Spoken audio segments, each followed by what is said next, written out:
Hi, do you have what it takes to be an event planner? Do you have what it takes to do whatever it is that you want to do? That's my question for you today, because one of the things that I learned early on, sometimes I actually have to repeat to myself is what you're doing, does it make you really happy? That's the question that you come down to when you're going to step into something that you're going to do either for a living or either for just for fun. One of the mentors that I have, he sent out a video today where he talked about, do you have the core interest? Not only are you solving a problem for somebody else, but do you have the core intrinsic interest and motivations yourself to do what it is that you're setting out to do?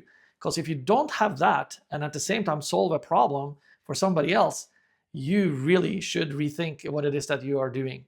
So that's my question for you today. And I would like you to ponder that, because when it came to me and doing my events and my parties in San Francisco, I say it that way because they weren't just parties. I gathered people because I really truly enjoyed gathering people, and without really thinking about it then, I solved a problem for people. I solved a problem for people to socialize with like-minded people doing something fun together, and it proved itself to be a really good formula.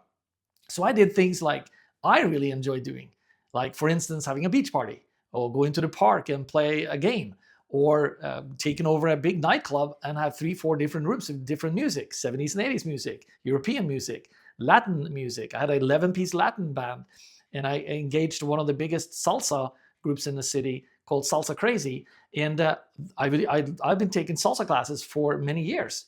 And so I thought that would be fun to have. And we did even a complimentary salsa class early on from like 8 to 9, where before most people would normally go out.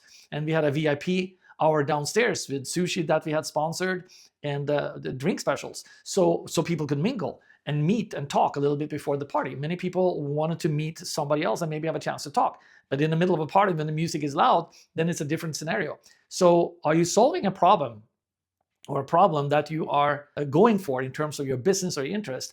And do you truly love it yourself? Are you happy with doing that? Is that something that you can sustain? That's what I want to ask you today, and to ask yourself that, because if you're stepping into an area or something that you're going to start doing, I want you to think very carefully about that. And what I did, I saw this recording. I took the recording from YouTube, put it into my AI, and it wrote out a whole list of things. I'm just talking off the cuff right now, because this mentor of mine, he talked about how he made hundreds of thousands of dollars helping people with procrastination.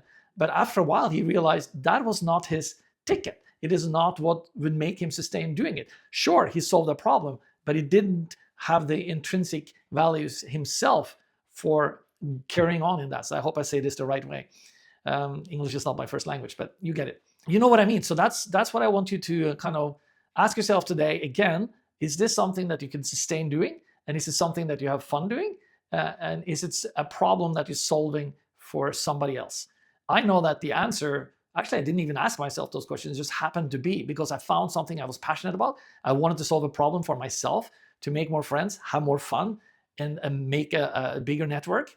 So one of the things that I also do, just to kind of take it to another level, I also learned a lot about my friends, what they were looking for. Maybe somebody was looking for a job, and I would have one person that was looking for a job, maybe in a specific company. I happen to know another person that worked in that company I would totally connect it to. And not only that, maybe somebody was looking for a boy or a girlfriend. I didn't really, actually, this is interesting, I didn't really get too involved in that. But what I did very specifically, I took the Scandinavian way of doing parties and finding a mate, so to speak, because we do that in groups. We go out in groups and we meet people that way. Whereas the American way was more dating. Sure, they were free to date and do whatever they wanted to at my parties. I never got involved with it, but that was just my way of gathering friends and helping people connect. So anyway, I hope this little talk here today gave you something to think about, and something that you could take to your own life, no matter what, if you have an office job or whatever it is. We're hopefully doing something that we love to do, and that's the mission that I am on, to help you, if you're watching this video, to maybe think about, is party promotion or party organizing an angle or something that you want to get into? Then I definitely want to talk with you, because I got massive amount of experience doing everything from coming up with the concept, finding a niche that I wanted to be in, because we have all different niches.